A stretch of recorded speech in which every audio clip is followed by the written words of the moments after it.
Praise the lord. ప్రభునందు ప్రియమైన దేవుని బిడ్డారా, ఇది నా కొద్ది నిమిషాలు దేవుని మాటలు మనం ధ్యానం చేసుకుందాం. ప్రార్థన చేసుకొని కొద్ది నిమిషాలు దేవుని వాక్యాన్ని ధ్యానం చేసుకుందాం.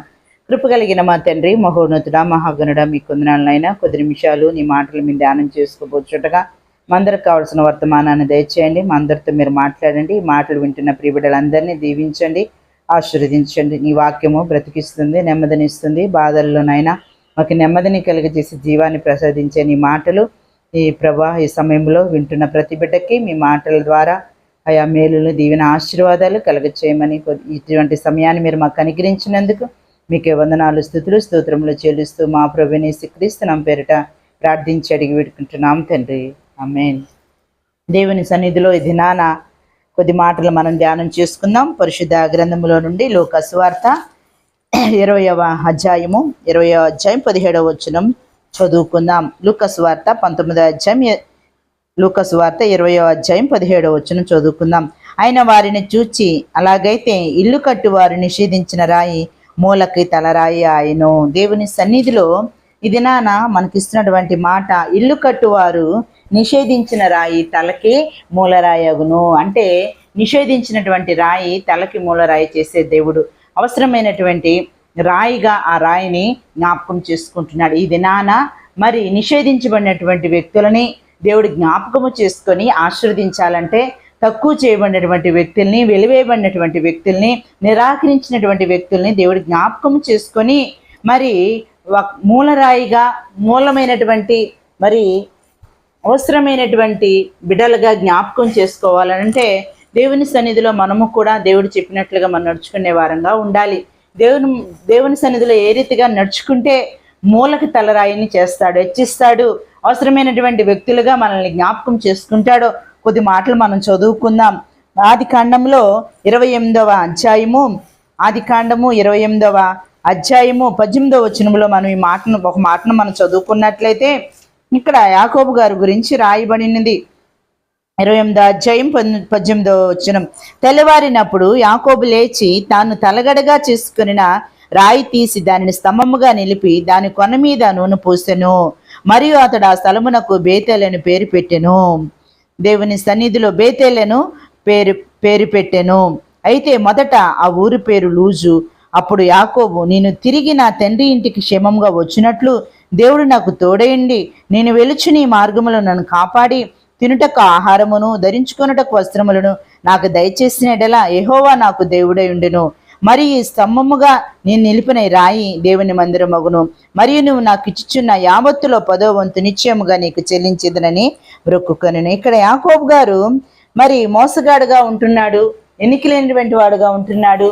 అనేక రీతిలుగా మోసం చేసి మరి తన ఇంటిని విడిచి ప్రయాణమవుతూ వస్తూ ఉన్నటువంటి పరిస్థితిని మనం చూస్తున్నాం. అయితే ఇక్కడ దేవుని సన్నిధిలో ఒక రాత్రంతా పెనుగులాడాడు, ఒక రాత్రంతా ప్రార్థించాడు దేవుని ఆశీర్వాదం కోసం, దేవుడు చేయాల్సినటువంటి మేలు కోసం యాకోబుని జ్ఞాపకం చేసుకున్నట్లుగా మరి రాత్రంతా తెల్లవారి వరకు దేవుని సన్నిధిలో మరి ప్రార్థిస్తున్నాడు. హోషేయ గ్రంథములో 12వ అధ్యాయము హోషేయ గ్రంథం 12వ అధ్యాయం 3-4 వచనాల్లో మరి యాకోబు మగసిరి కలిగినటువంటి వ్యక్తిగా మనం చూస్తున్న యాకోబు గారిని మగసిరి కలిగి ప్రార్థించాడు, అంటే పట్టుదల కలిగి ప్రార్థించాడు. దేవుని సన్నిధిలో తనను ఆశీర్వదించాలని, జ్ఞాపకం చేసుకోవాలని, తన ఎన్నికలేని పరిస్థితిని ఎన్నిక చేయబడాలని, తను కూడా మార్పు చెంది దేవుని బిడ్డగా ఉండాలని, అనేక దేవుని ఆశీర్వాదాలు పొందుకోవాలని యాకోబు గారు దేవుని సన్నిధిలో ప్రార్థిస్తున్నాడు. ఒక తలగడ రాయిని తీసుకొని దానిని ఒక గుర్తుగా, ఒక స్తంభముగా అక్కడ నాటుతూ ఉన్నాడు, పెడుతూ ఉన్నాడు. ఇది దేవుని మందిరము, ఇక్కడ దేవుని మందిరం. మరలా నేను వచ్చి ఇక్కడ నిన్ను స్తుతించినట్లుగా, గణపరిచినట్లుగా, ఆరాధించినట్లుగా, నా తండ్రి ఇంటికి మరలా నేను చేరినట్లుగా దేవుడు నన్ను జ్ఞాపకము చేసుకోవాలని దేవుని సన్నిధిలో యాకోబు ప్రార్థిస్తున్నాడు. ప్రార్థించే రాయిగా నువ్వు ఉంటే దేవుడు నిన్ను ఎన్నిక చేస్తాడు, మూలరాయిగా ఉంచుతాడు. ఒక హెచ్చింపు జీవితంలో దేవుడు నిన్ను జ్ఞాపకం చేసుకుంటాడు. యాకోబు ఇజ్రాయేల్గా మారిపోయాడు, దేవుని బిడ్డగా మారిపోయాడు. లోకములో ఉన్న పరిస్థితులన్నీ విడిచిపెట్టేశాడు, ఒప్పుకున్నాడు, దేవుని ఎదుట ప్రార్థించాడు, పెనుగులాడాడు, పట్టుదల కలిగి దేవుని సన్నిధిలో ప్రార్థించాడు. ఆది కాండము 32వ అధ్యాయము 32వ అధ్యాయము 24వ వచనమును కూడా మాటను మనం చదువుకుందాం. ఈ 32వ అధ్యాయము 24వ వచనాన్ని మనం చూద్దాం. యాకోబు ఒక్కడు మిగిలిపోయెను, ఒక నరుడు తెల్లవారు వరకు అతనితో పెనుగులాడెను. తాను గెలవకుండుట చూచి తొడగూటి మీద అతనిని కొట్టెను. అప్పుడు అతడు ఆయనతో పెనుగులాడట వలన యాకోబు తొడగూడు వసెలెను. దేవుని సన్నిధిలో ఇక్కడ యాకోబు ఒక్కడే మిగిలిపోయి దేవుని సన్నిధిలో ప్రార్థిస్తున్నాడు. మేలు కోసం, దీవెన ఆశీర్వాదాల కోసం. దేవుడే దీవించాలి, దేవుడిచ్చిన ఆశీర్వాదం మరి గొప్పగా ఉంటుంది, మరి నా పరిస్థితులన్నీ మారిపోతాయని యాకోబు గైకొని తెలుసుకొని దేవుని సన్నిధిలో ఇక్కడ ప్రార్థిస్తున్నట్లుగా మనం చూస్తూ ఉన్నాం. ప్రార్థిస్తున్నాడు. ప్రార్థన దేవుడు ఆలకించాడు. దేవుడు దిగివచ్చాడు, యాకోబుని ఇజ్రాయేల్గా మార్చాడు. తరువాత యాకోబుతో అంటున్నాడు, నువ్వు మనుషులతో దేవునితో పోరాడి గెలిచితివి కనుక ఇక మీదట నీ పేరు యాకోబు అనబడదు, ఇజ్రాయేల్గా మార్చబడ్డావు. అంటే ఎన్నిక చేశాడు. తీసివేయబడినటువంటి రాయి, మోసంతో ఉన్నటువంటి రాయి ప్రార్థించటం ద్వారా, వేడుకోవటం ద్వారా, దేవుని సన్నిధిలో రాత్రంతా పెనుగులాడటం ద్వారా, పట్టుదల కలిగి ప్రార్థన చేయటం ద్వారా యాకోబుని ఇజ్రాయేల్గా మార్చాడు. మనం కూడా ఈ దినాల్లో ప్రార్థన చేస్తాం. అబ్రహాము యాకోబు ఇస్సాకుల దేవాని, యాకోబు దేవుడైపోయాడు. యాకోబు దేవుడు అనిపించుకుంటానికి అని సిగ్గుపడలేదంట. యాకోబు దేవుడని మనం దేవుని సన్నిధిలో ప్రార్థన చేస్తూ ఉంటాం. దేవుని సన్నిధిలో అంతగా యాకోబుని జ్ఞాపకం చేసుకున్నాడు. ఇది నాన్న నీ స్థితిలో నువ్వు ఏ రీతిగా ఉన్నావో, నలిగిన స్థితిలో, కృంగిపోయిన స్థితిలో, పడినటువంటి స్థితిలో, ఎన్నిక లేనటువంటి స్థితిలో నువ్వు ఉంటే ఇది నాను ప్రార్థన చేయి. ఒక ప్రార్థించే రాయిగా నువ్వు ఉంటే దేవుడు తప్పకుండా నిన్ను ఆశీర్వదిస్తాడు, దీవిస్తాడు, జ్ఞాపకం చేసుకుంటాడు. ప్రార్థన విలువైనది, గొప్పది, శక్తిని, బలాన్ని ఇస్తుంది, మేలులు చేస్తుంది, అద్భుతాలు చేస్తుంది, ఆశ్చర్య కార్యాలను జరిగిస్తుంది. యాకోబు వలె నువ్వు ప్రార్థన చేయగలిగితే, పెనుగులాడగలిగితే, పట్టుదల కలిగి ప్రార్థించగలిగితే దేవుడు నిన్ను ఆశీర్వదించడానికి ఇష్టపడుతున్నటువంటి దేవుడు, నిన్ను ఎన్నిక చేసే దేవుడు, జ్ఞాపకం చేసుకునే దేవుడు, హెచ్చించే దేవుడు. యాకోబు వలె నువ్వు ప్రార్థన చేయగలిగితే దేవుడు నిన్ను ఆశీర్వదించే దేవుడు. అలాగే మొదటి సమూయేలు గ్రంథంలో మనం మాటను చదువుకుందాం. 17వ అధ్యాయము 40వ వచనం చదువుకుందాం. 17వ అధ్యాయము 40వ వచనము చదువుకుందాం. తన కర్ర చేత పట్టుకొని ఏటిలోయలో నుండి 5 నున్నరాలను ఏరుకొని తన యొద్దనున్న చిక్కములు నుంచుకొని వడిసెల చేత పట్టుకొని ఆ ఫిలిప్తీని చేరి వరకు పోయెను. ఇక్కడ దావీదును గురించి మనము నేర్చుకుంటూ ఉన్నాం, చదువుకొని ఉన్నాం. ఇక్కడ నున్నని రాళ్ళను తీసుకున్నాడు. ఏటిలోయలో పడి వెళ్ళి దావీదు 5 నున్నని రాళ్ళను తీసుకొని వచ్చి గొలియాతును చేరి వరకు పోయెను. వడిసెలను తీసుకున్నాడు, నున్నని రాళ్ళను తీసుకున్నాడు. దావీదు యుద్ధానికి వెళ్తున్నాడు. తన ప్రజలకి, ప్రాంతానికి, తన వారికి మేలు చేయాలని, జయాన్ని కలగ చేయాలని. దావీదు చిన్నవాడు, విద్యాభ్యాసం లేనివాడు అయినప్పటికీ గొలియాతు అనేక రీతులుగా దేవుని బిడ్డల్ని, మగవారు లేరా, మగసిరి కలిగినటువంటి వారు లేరా, నా మీద గెలిచేవాళ్ళు లేరా అనే అనేక రీతిలుగా దేవుని బిడ్డలను దూషిస్తూ ఉంటే దావీదు తట్టుకోలేకపోయాడు. దావీదు యుద్ధం చేయటానికి, గొలియాతును ఓడించడానికి ముందుకు వచ్చాడు. అయితే గొలియాతును ఓడించడానికి ఏం తీసుకున్నాడంటే ఏటి లోయలో ఆ కరుగుతనమంతా పోయినటువంటి నున్నర రాళ్ళని ఏరుకున్నాడు. 5 నున్నని రాళ్ళ ద్వారా దేవుడు జయాన్ని కలగచేస్తాడని వడిసెల్లో పెట్టి ఆ వడిసెల ద్వారా గొలియాతును హతమార్చడానికి నున్నని రాళ్ళని 5 ఏరుకున్నాడు, చంచులో వేసుకున్నాడు. గొలియాతును చేరు వరకు ఆ నున్నని రాళ్ళని చంచులో వేసుకొని ప్రయాణమై వెళ్తూ ఉన్నాడు. దేవుని సన్నిధిలో దావీదుకి ఆ నున్నని ఒకటే ఒక రాయి గొలియాతును అంతటిని పరిశీలించాడు. గొలియాతు 6 మూరల జానుడు, దావీదు చిన్నవాడు. అయితే గొలియాతుకి దేవుడు జ్ఞానం ఇచ్చాడు. ఆ నున్నని ఎక్కడ అంటే ఆ రాయిని, నున్నని రాయిని ఆ ఒడిసెలో పెట్టి ఎక్కడ కొడతాడంటే నుదుటిన కొట్టబడుతుంది. తన ప్రదేశం, తన బాడీ అంతా, శరీరం అంతా కవచాలతో నిండిపోయింది, నుదుటి భాగం ఒక్కటే ఖాళీగా ఉంది. ఒడిసెలను తీసుకున్నాడు దావీదు, విసిరాడు. దేవుని నామములో ఒక్క రాయి, నున్నని రాయిని తీసుకొని కొట్టాడు. గొలియాతు బోర్లపడి చచ్చాడు.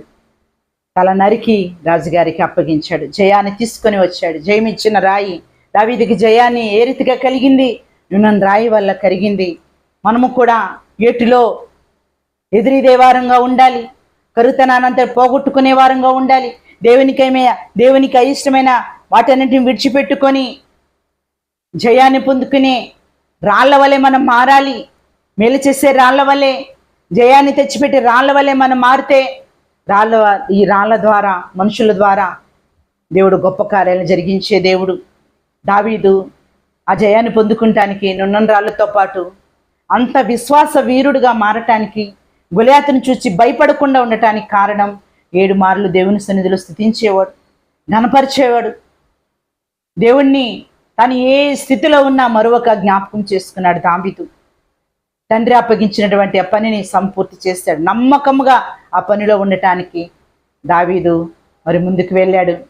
స్తుతించే బిడ్డ దావీదు దినానికి 7 మార్లు స్తుతించేవారు జయాన్ని పొందుకుంటారు. నువ్వు స్తుతించే రాయివైతే దేవుని సన్నిధిలో నీకు జయం కలుగుతుంది. జయమిచ్చే రాయిగా దేవుడు నిన్ను మారుస్తాడు. దావీదును మార్చిన రీతిగా నిన్ను కూడా మారుస్తాడు. నున్న రాయివైతే నీ ద్వారా ప్రాంత ప్రజలకి, కుటుంబానికి దీవెన, ఆశీర్వాదం కలుగుతుంది. ఇది నీకున్నటువంటి ఆ కరుగుతనాన్నంతటిని తీసివేసుకొని, దేవునికి ఇష్టమైనటువంటి తీసివేసుకొని నువ్వు రాయిగా, దేవునికి ఇష్టమైన రాయిగా నువ్వు మారగలిగితే దేవుడు నిన్ను ఆశీర్వదించే దేవుడు, దీవించే దేవుడు, జ్ఞాపకం చేసుకునే దేవుడు, జయమిచ్చే రాయిని. మొదటిగా యాకోబుని మనం చూస్తున్నాం, ప్రార్థించిన రాయి. దేవుడు యాకోబును మార్చివేశాడు, పరిస్థితులను మార్చివేశాడు. ఆశీర్వాదానికి కారకమైనటువంటి వ్యక్తిగా యాకోబును మార్చాడు. ఇక్కడ జయమిచ్చినటువంటి రాయి దావీదుని మనం చూస్తున్నాం. 7 మార్లు దేవుని స్తుతించేవాడు, ప్రార్థించేవాడు, వేడుకునేవాడు, దేవుడి మీద ఆధారపడ్డాడు. ఒక్క నున్న రాయితో జయాన్ని దావీదుకి కలగచేశాడు. ఈ దినాన మనము కూడా జయాలు పొందుకోలేకపోతున్నామేమో, అపజయాల్లో ఉన్నామేమో, ఉన్న ఆర్థిక పరిస్థితులను బట్టి, అనారోగ్య పరిస్థితులను బట్టి అనేక రీతిలుగా కీడులు అనుభవిస్తున్నామేమో. ఇది నీకు, నీ కుటుంబానికి దీవెన, ఆశీర్వాదము కావాలంటే, జయము కావాలంటే, వాటి మీద జయాన్ని నువ్వు పొందుకోవాలంటే నువ్వుపైన రాయిగా మొదటగా నువ్వు ఉండాలి. దేవుని స్తుతించే రాయిగా ఉండాలి. దేవుడు తప్పకుండా నీకు విజయాన్ని అనుగ్రహించే దేవుడు. ఎన్నికలేని రాయిగా నువ్వు ఉంటే ఇది నేను జ్ఞాపకం చేసుకొని నీకు జయాన్ని కలుగచేయాలని ఇష్టపడుతున్నాడు. దావీదుని ఆశీర్వదించిన రీతిగా దేవుడు నిన్ను కూడా జ్ఞాపకం చేసుకొని ఆశీర్వదించే దేవుడు. కాబట్టి దేవుని సన్నిధిలో ఉన్నటువంటి మనము ఆ రీతిగా దేవుని సన్నిధిలో ముందుకు కొనసాగాలని దేవుని వాక్యం సెలవిస్తుంది. దేవుని సన్నిధిలో ఇంకా యోహాను సువార్త 10వ అధ్యాయము, యోహాను సువార్త 10వ అధ్యాయము 33వ వచనం మనం చదువుకుందాం. యోహాను సువార్త 10వ అధ్యాయము 33వ వచనాన్ని మనం చదువుకుందాం.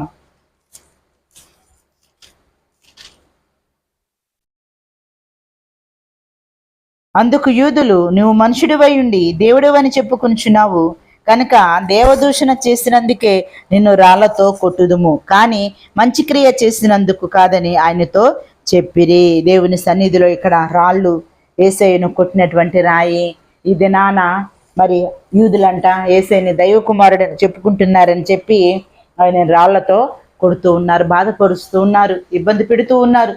అనేక రీతిలుగా మరి యేసయ్యని అవమానిస్తూ, బాధిస్తూ ఉన్నటువంటి రాళ్ళని మనం చూస్తూ ఉన్నాం.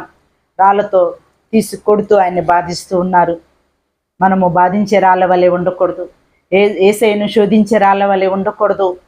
దేవుని సన్నిధిలో మనము దేవుని గణపరిచే రాళ్ళగా మనం ఉండాలి.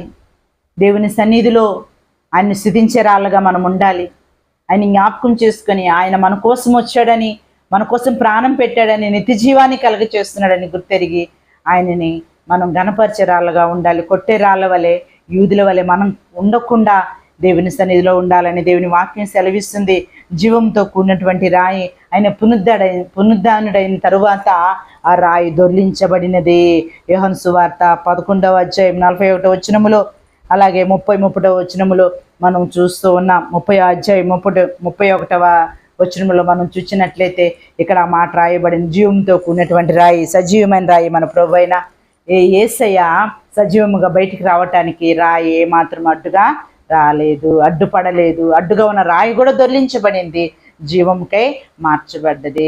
దేవుని సన్నిధిలో మనం అడ్డుగా ఉన్నటువంటి రాళ్ళ వలె కాకుండా అడ్డును తొలగించి దేవుడికి మార్గాన్ని, దేవుని మార్గములు అనేక మందిని మనం నడిపించే రాళ్ళ వలె మనం ఉండాలి. యేసయ్య మార్గములు అనేక మందిని తీసుకొని వెళ్ళే రాళ్ళ వలె మనం ఉండాలి. సజీవమైన రాళ్ళ వలె మనం ఉండాలి. దేవుని సన్నిధిలో ఆ రీతిగా మనం ముందుకు కొనసాగినట్లుగా జీవముతో కూడినటువంటి రాళ్ళ వలె ప్రార్థించినప్పుడు, స్తుతించినప్పుడు, దేవుణ్ణి మనం జ్ఞాపకము చేసుకొని ఆరాధించినప్పుడు సజీవమైన రాళ్ళగా దేవుడు మనల్ని మార్చే దేవుడు. మొదటి పేతురు రాసినటువంటి పత్రికలో మాట రాయబడి ఉన్నది. మొదటి పేతురు రాసినటువంటి పత్రిక 2వ అధ్యాయము 5వ వచనాన్ని మనం చదువుకుందాం. మొదటి పేతురు రాసినటువంటి పత్రిక 2వ అధ్యాయము, మొదటి పేతురు రాసినటువంటి పత్రిక 2వ అధ్యాయము 5వ వచనాన్ని మనం చదువుకుందాం.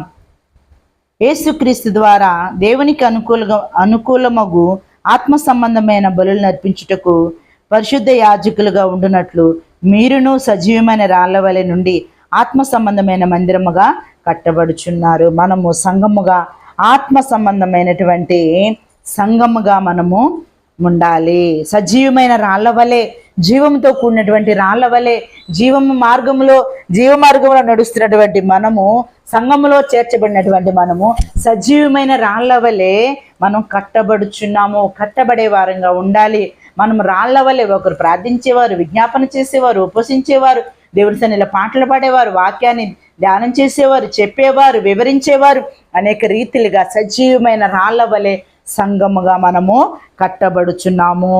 దేవుని ఆత్మ ద్వారా మరి సంఘముగా కట్టబడుచుని. ఇక్కడ యేసుక్రీస్తు ద్వారా దేవునికి అనుకూలమగు ఆత్మ సంబంధమైన బలులను అర్పించుటకు పరిశుద్ధ యాజకులుగా ఉండునట్లు మీరును సజీవమైన రాళ్ల వలె నుండి ఆత్మ సంబంధమైన మందిరముగా ఆత్మీయులు ఆత్మ సంబంధమైన మందిరముగా కట్టబడాలి. సజీవమైన రాళ్ల వలె ఉంటే ఆత్మ సంబంధమైన మందిరముగా కట్టబడతాం. దేవుని సన్నిధిలో మనము సంఘములో చేర్చబడిన తరువాత సజీవమైన రాళ్ల వలె సంఘముగా మనం కట్టబడే వారంగా ఉండాలి. దేవుని సన్నిధిలో మనం ఆ రీతిగా ముందుకు కొనసాగాలని, మరి దేవుని సన్నిధిలో ఎన్నికలేని ఒక రాయిగా నువ్వు ఉంటే, సంఘములో చేర్చబడిన తర్వాత నీకు ఇచ్చినటువంటి స్థానములో నువ్వు ఎదుగుతూ ఫలిస్తూ అభివృద్ధి చెందుతూ ఉంటే ఒక సజీవమైన రాయిగా, ఆత్మ సంబంధమైన రాయిగా నువ్వు మలుచుకోగలిగితే, మారగలిగితే దేవుడు నిన్ను ఎన్నిక చేసి ఆశీర్వదించే దేవుడు. దేవుని సన్నిధిలో యేసయ్య ఉపవసించి మరి 40 దినాలు అరణ్య మార్గములోనికి కొనుపోబడ్డప్పుడు శోధిస్తున్నాయంట. ఈ రాళ్ళని దుష్టుడు సాతానుడు వచ్చి యేసయ్యని శోధిస్తున్నాడు. ఈ రాళ్ళని, నేను బాగా ఆకలిగా ఉన్నావు కదా, ఈ రాళ్ళని రొట్టెలుగా చేసుకొని నువ్వు తినొచ్చుగా అని చెప్పి మత్తయి సువార్త 4వ అధ్యాయం 3వ వచనంలో నుంచి కొన్ని మాటలు రాయబడి ఉన్నాయి. అక్కడ మరి ఆ 4వ అధ్యాయము 3వ వచనంలో మనం చూసినట్లయితే ఈ రాళ్ళను రొట్టెలుగా చేసుకొని తినొచ్చుగానంటే దేవుని వాక్యం సెలవిస్తుంది. మనుషుడు రొట్టె వలన మాత్రం కాదు, కానీ దేవుని వాక్యము ద్వారా బ్రతుకుతారు. ఆకలితో ఉంటే దేవుడు నన్ను బ్రతికించే దేవుడు, ఆయన వాక్యాన్ని మరి నాకు బ్రతుకుని కలగ చేస్తుందని చెప్పి ఆ దుష్టుడిని, ఆ సాతానుని వెళ్ళగొట్టాడు. యేసయ్య వలె మనము కూడా మరి దేవుని సన్నిధిలో లోక సంబంధమైన వాటిని మనసుంచక, దేవుణ్ణి శోధించే వలె, రాళ్ల వలె కాకుండా దేవుని సన్నిధిలో ఆయన గణపరిచే రాళ్ళగా ఉండాలి. శోధనలు జయించేవారుగా మనం ఉండాలి. శోధనలు కలిగినప్పుడు, శోధనలు వస్తున్నప్పుడు శోధనలు జయించే రాళ్ల వలె మనము ఉండాలి. శోధించే రాళ్ల వలె మనం ఉండకూడదు. దేవుని బిడలంగా యేసయ్య ఏ రీతిగా నడుచుకున్నాడో మనం కూడా ఆ రీతిగా నడుచుకొని దేవుని నామానికి మహిమను తెచ్చేవారంగా ఉండాలి. పరిసయ్యులు, సద్దుకయ్యులంట దేవుని సన్నిధిలో ఆయన మీద నేరం మోపుతున్నారంట. నేరం మోపే రాళ్ళు, కొన్ని రాళ్ళు ఉన్నాయి. ఆయనను పట్టుకునే వాళ్ళని అనేక రీతిలుగా హింసించే నేరాలు మోపాలని చెప్పి అనేక రీతిలుగా పరిసయ్యులు, మరి శాస్త్రులు, అనేక మంది సద్దుకయ్యులు మరి దేవుని సన్నిధిలో ఆయన మీద నేరం మోపుతున్నారు. నేరాన్ని ఒక స్త్రీని తీసుకొచ్చారు, పాపాత్మరాలైనటువంటి స్త్రీలను తీసుకొని వచ్చి ఆయన మధ్యలో నిలబెట్టారు. ఆయన ఎదుటికి తీసుకొని వచ్చారు. పాపం చేస్తున్న వారిని ధర్మశాస్త్ర ప్రకారము మరి రాళ్ళతో కొట్టి చంపాలి కదా అన్నప్పుడు యేసయ్య అంటున్నాడంట, నేల మీద వంగి ఏదో రాయిచున్నాడు, వారి పాపాలను రాశాడంట. అక్కడి నుంచి వెళ్ళిపోయారు. మీలో పాపం లేని వారు మొదటగా ఆ వ్యక్తి మీద, ఆ స్త్రీ మీద మొదట రాయి వేయండి. నేరం మోపే రాళ్ళు ఎప్పుడు పట్టుకుందామా, ఎప్పుడు శిక్షిద్దామా? పాపంతో ఉన్నటువంటి వారిని మనము ఆ పాపాన్ని ద్వేషించే వారంగా, ఆ పాపిని క్షమించబడినట్లుగా, దీవించబడినట్లుగా, పాపము నుంచి విడుదల పొందుకున్నట్లుగా ప్రార్థించే రాళ్ళగా మనం ఉండాలి. కానీ దేవుని సన్నిధిలో మనము నేరం మోపే రాళ్ళ వలె ఉండకూడదు. ఆ స్త్రీని తీసుకొని వచ్చారు, యేసయ్య మీద నేరం మోపాలని ఆ స్త్రీని పట్టుకొని వచ్చారు పాపం చేస్తుండగా. అయితే దేవుడు పాపాన్ని ద్వేషించాడు. ఆ పాపిని మాత్రం క్షమించి మరలా ఎటువంటి పని చేయకుండా విశ్వాసం కలిగిన దానివిగా, పవిత్రమైన దానివిగా బ్రతుకని చెప్పి ఒక క్షమాపణ కలగ చేసి ఆ స్త్రీకి విడుదలని అనుగ్రహించాడు. ఈ దినాన మనం నేరం మోపే రాళ్ళ వలె కాకుండా, పరిసయ్యులు, సద్దుకయ్యుల వలె, శాస్త్రుల వలె కాకుండా, మరి వారి నీతి వలె కాకుండా దేవుని సన్నిధిలో మనము దేవుని బిడ్డల వలె వారిని క్షమించేవారిగా మనం ఉండాలి. నేరం మోపే వారి వలె కాకుండా దేవుని సన్నిధిలో వారిని కోసం ప్రార్థించే వ్యక్తులంగా, సంఘముగా, బిడ్డలంగా, ఆత్మీయులంగా మనం ఉంటే దేవుడు మన పట్ల మనం ఎన్నికలైనటువంటి మన రాళ్ళని దేవుడు ఏం చేస్తాడనంటే ఇచ్చేటువంటి ఎన్నిక చేయబడినటువంటి రాయిగా, మనల్ని మూలరాయిగా ఆశీర్వదించే దేవుడు. కాబట్టి నేరం మోపే రాళ్ళ వలె మనం ఉండకుండా దేవుని సన్నిధిలో మనము ముందుకు వెళ్ళాలని దేవుని వాక్యం సెలవిస్తుంది. అలాగే సిప్పోరా వాడిగల రాయి తీసుకొని తన బిడ్డకి సున్నతి చేసింది. పాత నిబంధన కాలంలో సున్నతి లేకపోతే దేవుని బిడ్డలు కాలేరు. కాబట్టి దేవుని సన్నిధిలో సిప్పోరా నిర్మాకాండం 4వ అధ్యాయం 25వ వచనంలో త్వరగా ఆ పని చేసింది, సున్నతి చేసింది. కుమారుడు వాడిగల రాయి తీసుకొని సున్నతి చేసింది. ఈ దినాన నువ్వు కూడా త్వరపడి దేవుని సన్నిధిలో, ఇదే మిక్కిలి అనుకూలమైన సమయం, నేడే రక్షణ దినం కాబట్టి రక్షణ పొందుతావా? దేవుని సన్నిధిలో రక్షణ పొందినటువంటి రాయిగా నువ్వు మారతావా? దేవుని తెలుసుకున్నటువంటి రాయిగా నువ్వు మారతావా? సిప్పోరా చేసినటువంటి ఆ పని రక్షణ మార్గంలోనికి తన బిడ్డని తీసుకొని వచ్చింది, సున్నతి చేసింది. అందును బట్టి తన భర్త బ్రతికి ఉన్నాడని దేవుని వాక్యము రాయబడి ఉన్నది. దేవుని సన్నిధిలో ఈ దినాన రక్షణ లేని వారికి రక్షణ కావాలి, రక్షణ పొందాలి. సమయం ఉండగానే, రేపు ఏం జరుగుతుందో మనకు తెలియదు కాబట్టి సమయం ఉండగానే రక్షణ పొందే వారంగా, రక్షణ పొందిన రాళ్ళ వలె మనము ఉండాలి. సిప్పోరా వాడిగల రాయి తీసుకొని సున్నతి చేసిన రీతిగా వాడి కలిగినటువంటి వారంగా, సజీవమైన వాక్యాన్ని, రెండంచెల వాడి అయినటువంటి ఆ ఖడ్గాన్ని ధరించుకొని, వాక్యాన్ని విని హృదయంలో చేర్చుకొని, హృదయం తెరవ చేసుకొని, హృదయంలోని కేసైనా ఆహ్వానించుకొని రక్షణ పొందే రాళ్ళగా మనం ఉండాలి. దేవుని వాక్యం ఏమని సెలవిస్తుందంటే లూకా సువార్త 19వ అధ్యాయంలో మాటను చదువుకొని ప్రార్థన చేసుకుందాం. లూకా సువార్త 19వ అధ్యాయము 40 వచనాన్ని మనం చదువుకుందాం. ఆయన వారిని చూచి, మీరు ఊరుకుండిన ఎడల ఈ రాళ్ళు కేకలు వేయనని మీతో చెప్పుచున్నాను. దేవుని సన్నిధిలో స్తుతించకుండా ఉంటే, దేవుని గణపరచకుండా ఉంటే, మీరు మౌనంగా ఉంటే, అక్కడ ఉన్నటువంటి వారు కొంతమంది ఆటంకపరుస్తున్నారు. నీ శిష్యుల్ని కాముగా ఉండమను, కేకలు వేయొద్దని చెప్పంటే వీరు ఊరుకుంటే ఈ రాళ్ళు, ఇక్కడున్న రాళ్ళు దేవుణ్ణి గణపరిచే విధంగా కేకలు వేస్తాయంట. దేవుడు అద్భుతకరుడు, ఆశ్చర్యకరుడు. మరి రాళ్ళ ద్వారా రాళ్ళు కూడా స్తుతించే గొప్ప స్థాయిని, స్థితిని, ఒక అద్భుతాన్ని దేవుడు కలగచేసే దేవుడు. ఒక సమయంలో రాళ్ళు కూడా దేవుని స్తుతిస్తాయని దేవుని వాక్యం సెలవిస్తుంది. దేవుని బిడ్డలంగా, రక్షణ పొందిన బిడ్డలంగా, సంఘంలో చేర్చబడినటువంటి బిడ్డలంగా, దేవుని ద్వారా మేలు పొందుకున్నటువంటి బిడ్డలంగా దినము దేవుని సన్నిధిలో కేకలు వేసి ప్రార్థించే వారంగా, విజ్ఞాపనలు చేసేవారంగా, మొరపెట్టే రాళ్ళ వలె మనం ఉండాలి. మీరు మౌనంగా ఉంటే ఇక్కడున్నటువంటి రాళ్ళు సైతం, రాళ్ళంట దేవుని సన్నిధిలో స్తుతించడానికి కేకలు వేస్తాయంట. దేవుని కుమారుడు అని చెప్పి, జయము జయమని చెప్పి దేవుణ్ణి ఆరాధిస్తూ రాళ్ళు ఉంటాయని చెప్పి దేవుని వాక్యము సెలవిస్తుంది. దేవుని సన్నిధిలో ఉన్నటువంటి మనము, దేవుని సన్నిధిలో మనం ఏ రీతిగా ఉంటున్నాం? రక్షణ పొందినటువంటి రాయిగా నువ్వు మారాలి, ప్రార్థించే రాయిగా మారాలి, దేవుని సన్నిధిలో జయం పొందుకున్నట్లుగా స్తుతించే రాయిగా నువ్వు మారాలి, ఆత్మ సంబంధమైనటువంటి రాయిగా, ఒక మందిరముగా నువ్వు మారాలి. అలాగే దేవుని సన్నిధిలో జీవంతో కూడినటువంటి ఆ మార్గంలో నడిపించడానికి, సజీవమైన దేవుణ్ణి చూపించే మార్గములో ఆ రాయి ఎలాగా దొర్లించబడినదో నువ్వు కూడా పాపముల నుంచి దొర్లించబడి దేవుని సన్నిధిలో ఆయన మార్గంలో మనము నడవటానికి అనేక మంది నడిపించే సజీవమైన రాళ్ళగా మనము ఉండాలి. కాబట్టి దేవుని వాక్యం సెలవిస్తుంది.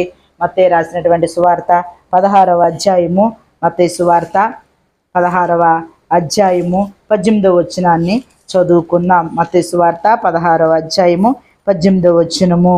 మరియు నువ్వు పేతురువు, ఈ బండ మీద నా సంఘమును కట్టుదును, పాతాళలోక ద్వారములు దాని ఎదుట నిలవనేరవని నేను మీతో చెప్పుచున్నాను. పరలోక రాజ్యం యొక్క తాళపు చెవులు నీకు ఇచ్చేదును.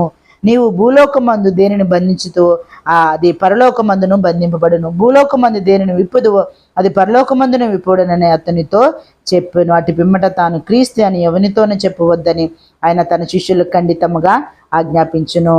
మరి పేతురుతో దేవుని వాక్యం సెలవిస్తుంది, పేతురు, ఈ బండ మీద నా సంఘమును కట్టుదువు, పాతాళలో ఒక ద్వారములు నిలవలేనటువంటి సంఘాన్ని, నువ్వు బలమైన సంఘాన్ని నువ్వు కడతావు, నీకు తాళపు చెవులు ఇవ్వబడుతుంది. నువ్వు ఏ తాళపు చెవు అంటే విశ్వాసంతో కూడినటువంటి భూలోకములు వేటిని బంధిస్తావో పరలోకములు అవి బంధించబడతాయి, వేటిని భూలోకంలో విప్పుతావో అది పరలోకంలో విప్పబడుతుంది. నువ్వు ఏదైతే అడుగుతావో అడిగిన దానికి జవాబు నువ్వు పొందుకుంటావు, బలమైన సంఘముని నువ్వు కడతావు అనే దేవుని వాక్యము పేతురు గారికి ఇస్తూ ఉంది. దేవుడు మాట్లాడుతూ ఉన్నాడు.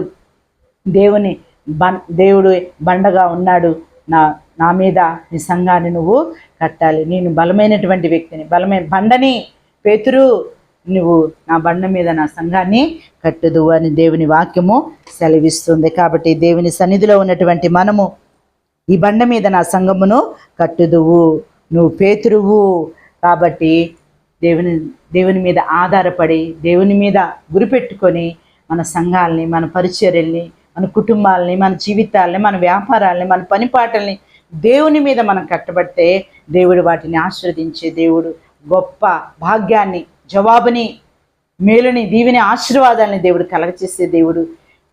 ఈ సమయంలో దేవుని మాటలు వింటున్నప్పుడు ఈ దేవుని బిడ్డ పేతురుకి ఇచ్చినటువంటి ఆ గొప్ప ధన్యత నీకు నాకు మనకు కావాలనంటే దేవుని మీద మన జీవితాలను కట్టుకునే వారంగా ఉండాలి. ఆయన బండయ్య ఉన్నాడు, ఆయన ఆధారం చేసుకునే వారంగా ఉండాలి, ఆయనను ఆనుకునే వారంగా ఉండాలి. ప్రతి పరిస్థితిలో ఆయననే మనం గణపరుస్తూ, కేకలు వేస్తూ, ఆరాధిస్తూ, స్తుతిస్తూ, గణపరుస్తూ ఆయన నమ్ముకొని రక్షణ పొందే బిడలంగా ఉంటే దేవుడు మనల్ని విడిపించే దేవుడు. శోధించే రాళ్ళగా ఉండకూడదు, నేరం మోపే రాళ్ళగా మనం ఉండకూడదు.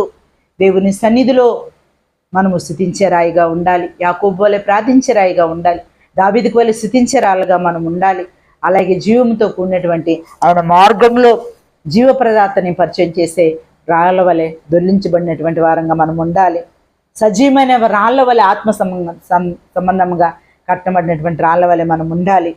దేవుని సన్నిధిలో ఆ రీతిగా ఉంటే సిప్పొర వలె రక్షణ మార్గాన్ని, రక్షణను పొందినటువంటి బిడ్డల కొరకు ప్రార్థించే వాడిగల రాళ్ళ వలె మనం ఉండాలి.